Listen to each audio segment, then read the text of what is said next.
Pemirsa, Anda menyaksikan Breaking News TV One bersama saya Kenana. Dan pemirsa, Komite Nasional Keselamatan Transportasi menggelar konferensi pers mengenai perkembangan investigasi dan penelitian kecelakaan pesawat Lion Air JT610 di perairan Tanjung Karawang pada 29 Oktober 2018 lalu.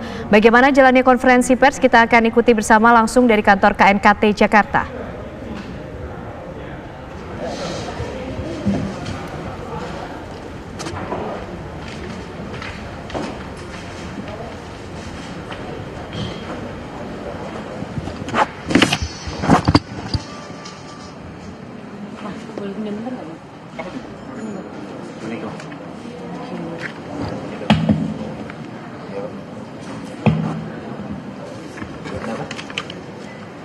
Langsung laporan banget.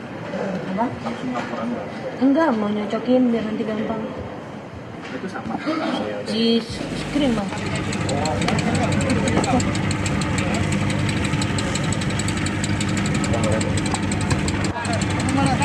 Selamat sore rekan-rekan media dan media elektronik, media cetak dan semuanya. Pada kesempatan ini, sore ini kami KNKT ingin memberikan semacam klarifikasi atas beberapa hal, terutama berita-berita yang terakhir-terakhir ini yang mengenai ada isu CVR bocor, mengenai kejadian yang Ethiopia atau mirip atau enggak, dan ada beberapa hal yang perlu kami klarifikasi karena kami melihat bahwa berita-berita yang ada di media ini ya kami anggap nanti bisa menjadikan salah persepsi di masyarakat dan membuat masalahnya menjadi tidak jelas. Maka itu kami KNKT sore ini ingin memberikan beberapa klarifikasi atau penjelasan berkaitan dengan isu-isu yang terjadi di akhir-akhir ini di beberapa media.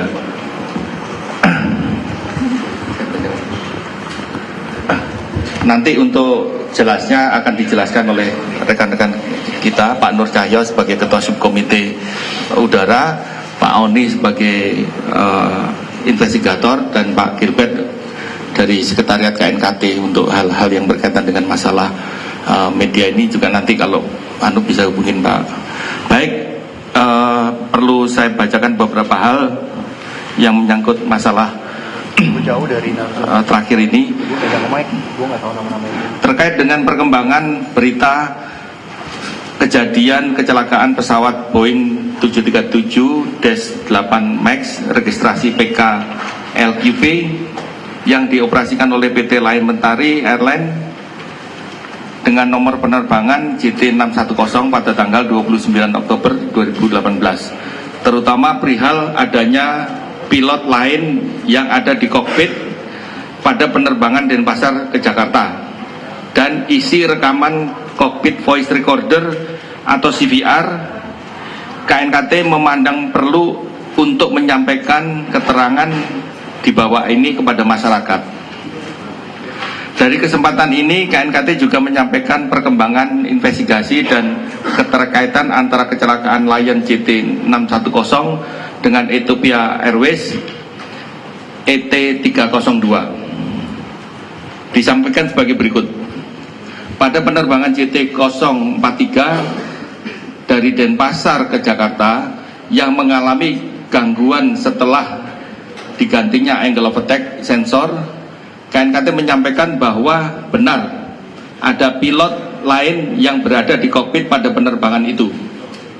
Pilot ini adalah pilot yang telah selesai menjalankan tugas terbang dan akan kembali ke Jakarta. Pilot ini memiliki kualifikasi sebagai pilot Boeing 737 MAX 8. Pilot yang bersangkutan sudah diinterview oleh KNKT sesuai dengan Undang-Undang Nomor 1 Tahun 2009 pada pasal 359. Pernyataan dari seseorang yang diperoleh selama proses investigasi tidak boleh dipublikasikan. Untuk itu KNKT tidak akan menyampaikan hasil wawancaranya.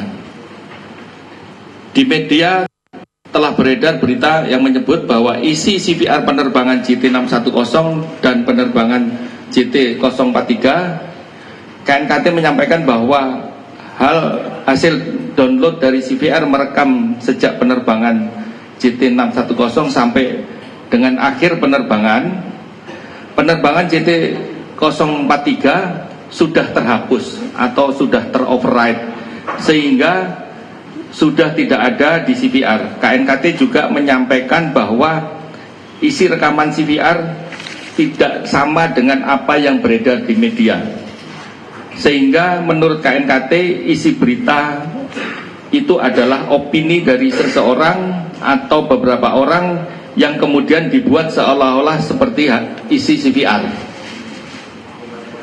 Sehubungan dengan perkembangan investigasi, disampaikan bahwa KNKT telah melakukan kunjungan ke Boeing untuk melakukan rekonstruksi penerbangan JT 610 menggunakan engineering simulator dan diskusi terkait sistem pesawat Boeing 737 MAX 8. KNKT juga telah berdiskusi dengan Boeing dan FAA terkait dengan sistem MCAS Maneuvering Characteristic Augmentation System dan approval yang diberikan oleh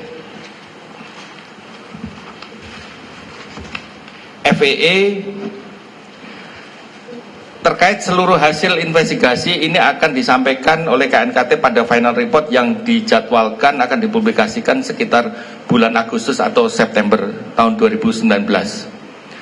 Terkait kecelakaan yang terjadi di Ethiopia pada 10 Maret 2019, disebutkan di media bahwa ada kesamaan antara kecelakaan ET302 dengan JT610. Sehubungan dengan hal ini, KNKT telah mengajukan penawaran kerjasama investigasi dengan otoritas Ethiopia. Kerjasama ini ditujukan untuk keperluan bersama dan saling melengkapi data kecelakaan yang pada akhirnya diharapkan dapat meningkatkan keselamatan penerbangan. Sesuai dengan data yang dimiliki KNKT saat ini, maka kami tidak dapat memberikan komentar tentang ada atau tidaknya kemiripan antara kecelakaan ET302 dengan JT610. Jika nantinya ada perkembangan lain dan KNKT dapat diberikan data kecelakaan ET302, maka tentu kami akan mengkaji dan menganalisa secara mendalam untuk melengkapi data kecelakaan Lion 6 JT610. Demikian disampaikan dan atas perhatiannya kami ucapkan terima kasih. Nah, itu hal-hal yang perlu kami sampaikan berkaitan dengan beberapa isu yang berkembang di media belakangan ini. Mungkin saya harapkan itu sudah jelas, mungkin tidak perlu ada pertanyaan.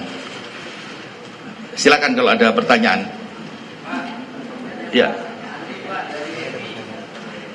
Dari? Iya.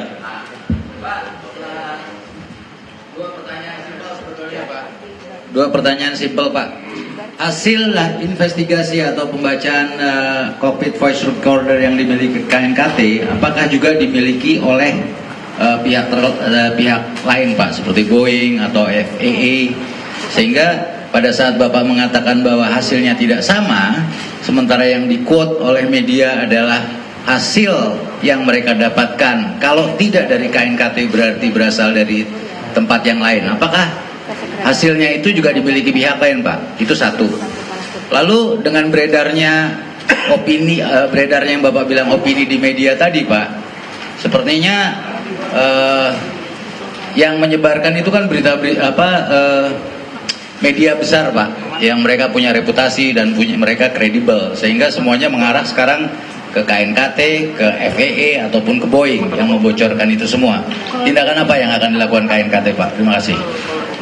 Ya, CVR saya sendiri nggak punya datanya, Pak Nur Cahaya juga nggak punya, Pak Oni juga nggak punya. Data itu ada di server kami, yang servernya adalah standalone, tidak berhubungan dengan internet dan tidak berhubungan dengan yang lain-lain, sehingga kita hanya bisa buka ketika kita akan melakukan evaluasi. Dan Boeing tidak punya rekaman itu, FAA tidak punya. Pihak tertentu yang ini kami tidak memberikan kepada Boeing dan FAA seperti yang Anda sampaikan. Jadi yang punya data itu hanya kami di KNKT. Mungkin nanti Pak Nur Cahyo bisa menyampaikan. Terima kasih, selamat sore rekan-rekan. Nama saya Nur Cahyo sebagai Ketua Subkomite Investigasi Kecelakaan Penerbangan sekaligus sebagai Investigator in Charge untuk investigasi kecelakaan JT610. Dalam hal pertanyaan mengenai siapa saja yang memiliki rekaman dan transkrip CVR, saya jelaskan bahwa dalam kecelakaan ini sesuai dengan ketentuan internasional yang tertuang di ICAO Annex 13, Amerika Serikat sebagai negara pembuat pesawat berhak untuk berpartisipasi dalam investigasi dan menunjuk accredited representative. Accredited representative memiliki hak untuk mendapatkan semua data yang diperlukan. Accredited representatifnya ini dalam hal ini adalah NTSB. Namun demikian, KNKT dengan NTSB sepakat bahwa Undang-Undang Amerika dan Undang-Undang Indonesia berbeda. Undang-Undang Indonesia melarang untuk mempublikasikan data termasuk rekaman cockpit voice recorder. Sementara di Amerika ada Undang-Undang Freedom of Information yang mana mereka tidak bisa menahan itu apabila mereka memiliki. Sehingga kesepakatan bersama waktu itu adalah tim Amerika yaitu NTSB, FAA dan Boeing, mereka pernah mendengarkan CVR, pernah membaca transkrip termasuk terjemahannya, tetapi mereka tidak memiliki data baik transkrip maupun voice dari CVR-nya. Jadi seperti disampaikan, saat ini data CVR ini masih hanya dimiliki oleh KNKT dan disimpan di server KNKT yang merupakan standalone komputer, tidak terkonek internet dan tidak terkonek jaringan. Saya rasa penjelasannya kira-kira seperti itu. Kemudian tadi disampaikan bahwa pertanyaan kedua mengenai dengan ini bocor tindakannya akan seperti apa. Sampai saat ini kami menganggap bahwa berita yang beredar ini meskipun disiarkan oleh media yang internasional yang cukup kredibel, namun kami sampaikan bahwa apa yang tertulis di dalam media ini tidak sama dengan apa yang ada di dalam CVR seperti tadi disampaikan oleh Pak Ketua. Jadi kami beranggapan bahwa CVR kami belum bocor, ini masih aman karena isinya tidak sama dengan apa yang ada di dalam CVR. Kira-kira itu Pak. Di dalam salah satu media ada menunjuk langsung nama Pak Nur Cahyo. Apakah saya mau memutar CVR? Jadi gini Pak, seperti CVR Denpasar Jakarta bocor, padahal rekamannya itu sudah terhapus, nggak ada. Jelas-jelas itu kami pun nggak punya rekaman dan memang tidak ada rekaman yang berisi penerbangan dari Denpasar ke Jakarta. Nah kalau dibilang itu bocor rekaman Denpasar Jakarta, jelas-jelas itu bohong. Tidak ada, karena rekaman itu hanya berisi 2 jam dan rekaman yang ada itu berisi ketika troubleshooting dilakukan di Jakarta dan penerbangan terakhir.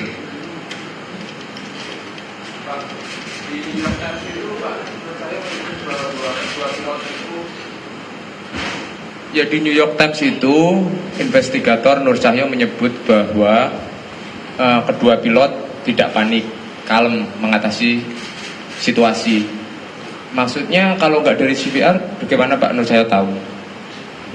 Ya itu memang kita tahu dari CVR, tapi itu tidak dari semua isi CVR. Jadi hanya representasi kira-kira suasananya seperti apa, tetapi bukan apa isi CVR-nya. Berarti confirm Pak Nur Cahyo cerita ya bahwa isi CVR ke wartawan New York Times? Saya tidak cerita isi CVR-nya, saya hanya menyatakan ditanyakan apakah mereka panik. Kalau dari CVR saya apa yang saya tangkap mereka tidak panik.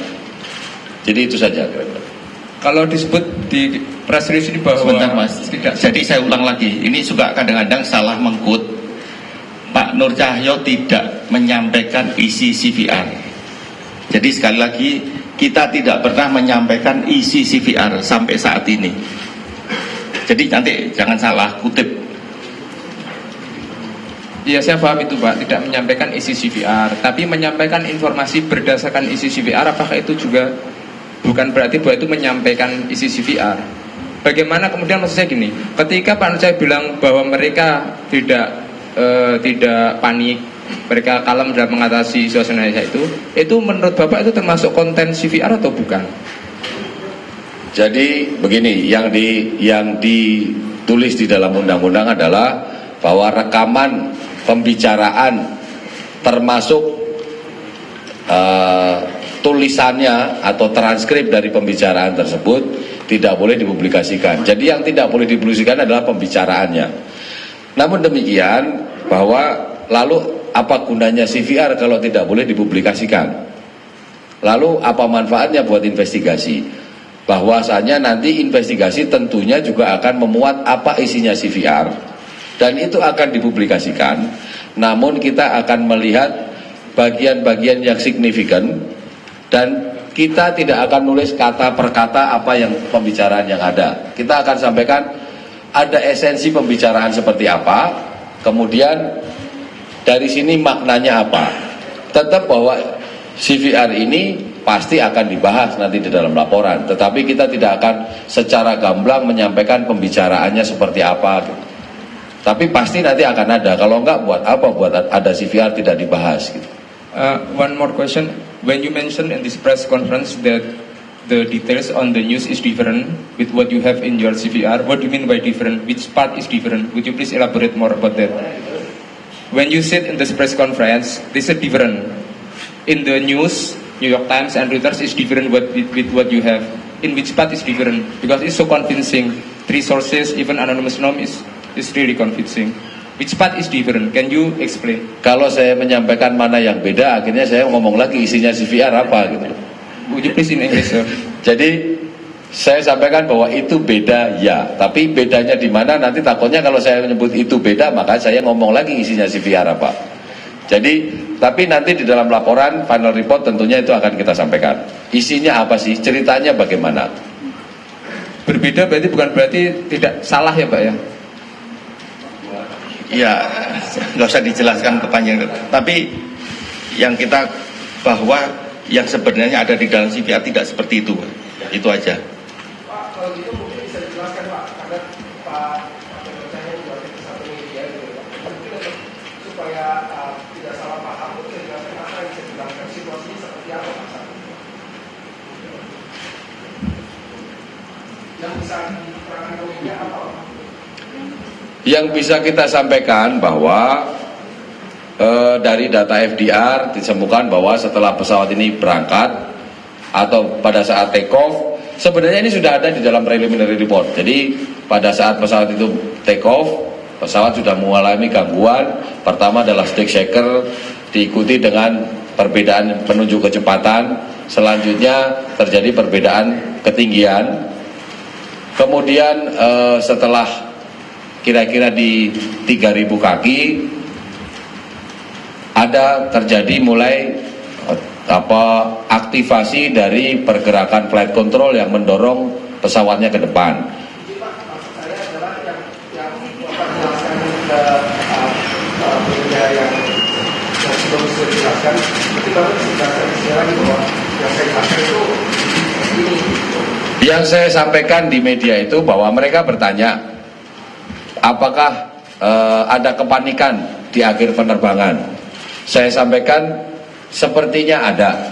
Apa yang mereka teriakan? Wah, saya nggak tahu, saya nggak bisa ngomong apa yang mereka teriakan. Terus apa kepanikannya terlihat dari mana? Ya, saya cuma sampaikan bahwa di akhir penerbangan sepertinya pilot sudah merasa bahwa dia tidak bisa lagi merecover penerbangan itu. Disitulah muncul kepanikan. Itu saja yang saya sampaikan. Akhirnya yang saya baca di media muncul Allahu Akbar. Saya nggak bilang bahwa di situ ada Allahu Akbar. Tapi saya nggak tahu kok media bisa ngomong di situ ada Allahu Akbar. Jadi kira-kira itu yang saya sampaikan.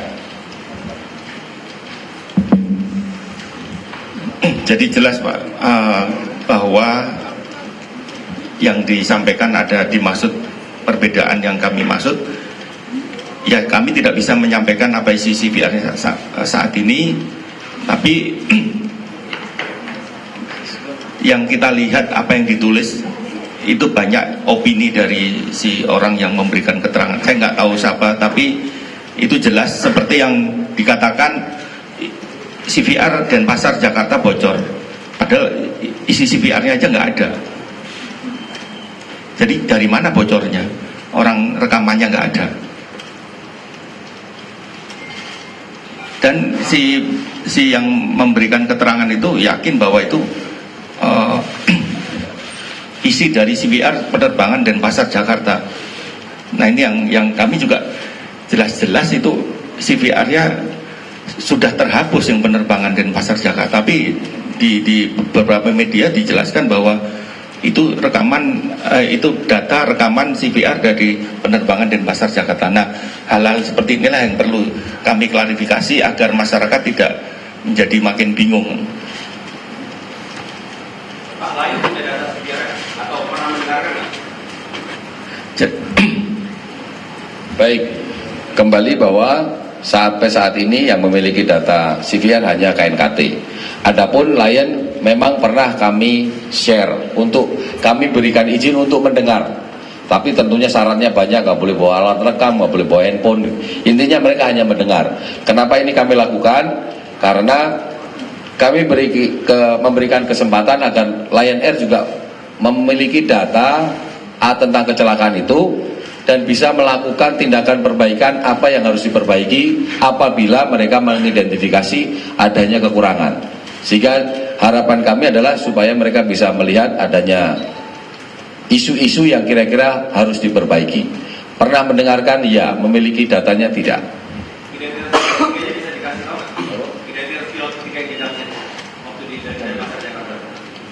Identitasnya, nah ini dia.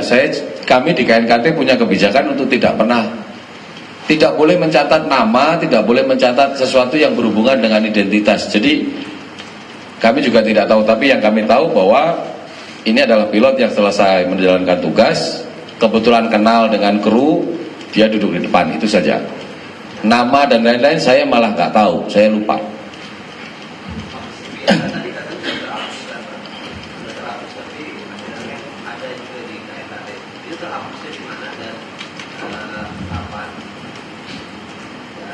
Pak Uni yang bicaranya pelan-pelan. Pakai ini Pak Uni, itu suaranya cempreng. Oh cempreng. Terima kasih Pak Ketua. Jadi prinsipnya KNKT CVR itu adalah merupakan satu alat perekam yang sifatnya bisa roll over. Dia akan merekam selalu berputar, saling menghapus rekaman yang sudah ada dalam rekam pada pertama, first in, first out. Sehingga dan jangka waktunya hanya 2 jam. Sehingga yang terekam pada CVR hanya 2 jam terakhir. Kalau seandainya 2 jam terakhir ini misalnya penerbangan dari Denpasar Jakarta 1 jam, kemudian penerbangan berikutnya 1 jam, mungkin rekaman yang ada di Denpasar itu masih ada. Tapi rupanya 2 jam yang kita tangkap itu yang adalah di CVR berisi adalah ketika ground preparation pesawat mau berangkat dari Jakarta ke Pangkal Pinang sampai di akhir end of recording. Totalnya 2 jam. Dengan demikian kita tahu preparation apa yang dilakukan oleh ground engineer, rem, semua ground facility yang dipersiapkan untuk penerbangan JT610 sampai di akhir penerbangan. Jadi kalau dikatakan terhapus, benar terhapus hanyalah penerbangan 043. Selebihnya yang tersisa hanyalah preparation pada saat mau penerbangan sampai di akhir penerbangan. Prinsipnya seperti itu. Jadi saya jelaskan, itu terhapusnya secara sistem otomatis di dalam CVR itu sendiri, bukan dihapus di KNKT, bukan dihapus di mana-mana, tapi secara sistem yang dijelas Pak Uni, jadi data yang sudah 2 jam ke atas akan dihapus, akan diisi data yang baru. Iya. Sebentar. Untuk yang tadi Bang bilang, pilot ketiga yang sudah ditempuh sama KNKT sendiri, apa sih kalau boleh tahu yang pelajari apa yang didapatkan dari hasil hasil interview oleh pilot ketiga ini, dan kalau boleh tahu maskapainya itu dari mana Pak? Dan kedua, apakah dalam yang dianalisa di CVR itu ada menunjukkan bahwa pilot-pilot ini sedang berusaha untuk mencari checklist yang benar dalam handbook pada saat terjadinya kecelakaan, dan juga apakah pilot pada saat penerbangan terakhir itu juga menyebutkan misalnya ada trim atau stabilizer issue gitu Pak, atau hanya mention airspeed sama altitude aja? Pak Nur, jelasin Pak. Yang pertama tadi pertanyaannya siapa yang untuk yang pilot ketiga itu apa sih yang dipelajari sama KNKT, dan siapa maskapainya dari mana? Baik, yang pihak pilot yang ada di kokpit waktu itu kita panggil, kita ingin mendapatkan informasi apa yang dilihat, apa yang didengar, dan kita ingin mendapatkan kira-kira kalau dia ikut melihat apa yang muncul, kalau ada peringatan apa yang muncul, kemudian apabila mereka melihat bagaimana kerjasama antara kapten dan co-pilot, dan suasananya kira-kira seperti apa yang mereka lakukan, kira-kira seperti itu yang kita harapkan. Jadi kita ingin mendapatkan informasi apa sih yang dia lihat, dan bagaimana dia menanggapi, kira-kira menurut dia suasana saat itu seperti apa. Jadi itu yang kita harapkan dari co-pilot, orang yang ketiga yang duduk di kokpit. Kemudian dari mana maskapainya saya juga malah nggak terlalu hafal, tapi yang jelas Lion Group, tapi saya nggak tahu dari mana. Saya karena mungkin karena kebetulan saya juga bukan saya yang interview, tapi saya hanya diceritain ini loh rangkumannya seperti apa gitu. Tapi yang penting gini Pak, kita memang KNKT prinsipnya adalah no blame. Jadi nama dan segala macam itu tidak kita sebutkan. Jadi ya memang kita akuin ada benar bahwa ada pilot yang duduk di jump seat.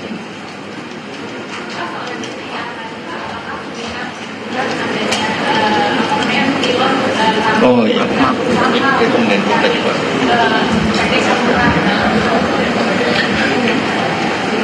Kalau saya cerita berarti saya ngungkap isi CVR dong Mbak. Jadi kembali bahwa ya, tapi artinya gini, bahwa memang CVR merekam pembicaraan dari mulai penerbangan sampai dengan akhir, kemudian apa yang mereka lakukan, ya memang itu semua terekam di CVR, tapi saya mungkin tidak bisa mengungkapkan secara detail apa saja yang terjadi, apa pembicaraannya. Tadi nanya apakah mereka hanya bahas masalah speed, tidak bahas masalah apalah gitu. Mohon maaf, serasanya sampai di saat ini saya tidak bisa menyampaikan.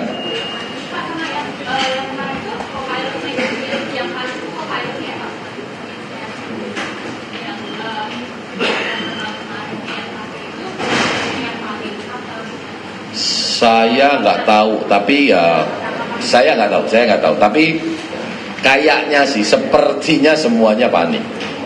Saya tidak tahu persis.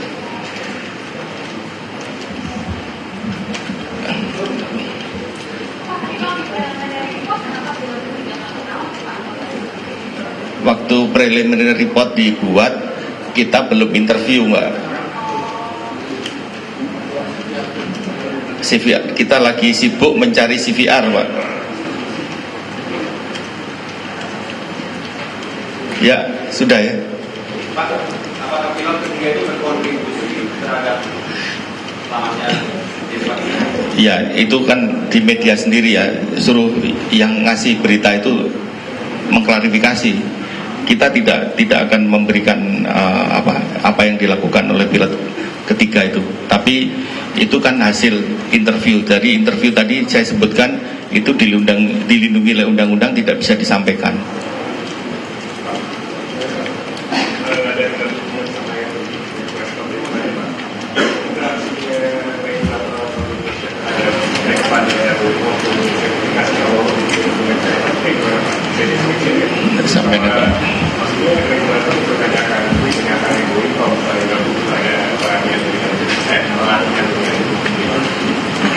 Baik, jadi KNKT kita juga sempat melakukan diskusi dengan Boeing dan FAA terkait masalah bagaimana desain 737 MAX, terutama dalam hal ini terkait MCAS, Maneuvering Characteristic Augmentation System. Jadi dari hasil diskusi yang bisa saya sampaikan kira-kira bahwa proses desain ini sudah mengikuti prosedur yang ada. Ada tahapan-tahapan yang harus dilakukan dari mulai safety assessment, hazard analysis, fault tree analysis, sampai dengan tes, semua sudah dilakukan. Namun demikian, saat ini berkembang bahwa terutama setelah kecelakaan di Ethiopia, kemungkinan besar MCAS ini bermasalah. Jadi yang sekarang sedang kita lakukan adalah prosedurnya jalan, ada analisa, kajian-kajian bermacam-macam. Yang sedang kita lakukan sekarang adalah apakah item-item dalam kajian ini sudah sesuai, atau ada sesuatu yang ini harusnya kajian ini tidak dinilai sebagai sesuatu yang ringan, ini harus dinilai sebagai sesuatu yang berat. Ini sekarang tahapan step by stepnya sedang kita pelajari. Jadi kita belum bisa menentukan ini lemahnya di sini, belum. Tetapi prosedurnya sudah diikutin, ya. Tapi sekarang kita sedang melakukan tahapan untuk kajian apakah asesmennya ini benar-benar sesuai dengan yang umum dilakukan. Ya, Pak, jadi regulator mengharuskan adanya pelatihan tambahan sebelum atau setelah kecelakaan lion. Nah, di hasil asesmennya Boeing terhadap penambahan alat ini, Boeing menyatakan bahwa tidak perlu ada pelatihan tambahan, hanya cukup dengan computer based training, kemudian terbang 1 kali. Inilah yang termasuk kita kaji sekarang. Apakah kompleksitas sistemnya, bagaimana aktifnya, apakah bisa tidak pakai pelatihan, hanya baca komputer saja cukup, dan lain-lain. Ini yang sedang kita kaji. Kira-kira seperti itu prosesnya. Saya pikir cukup ya. Oke, satu. Ya, gimana? Untuk rilis dari hasil black box yang JT610 sendiri, kapan rencananya Pak? Rencana memang untuk rilis dan dipublikasikan hasil dari tadi saya katakan sekitar Agustus. Cukup Mbak ya?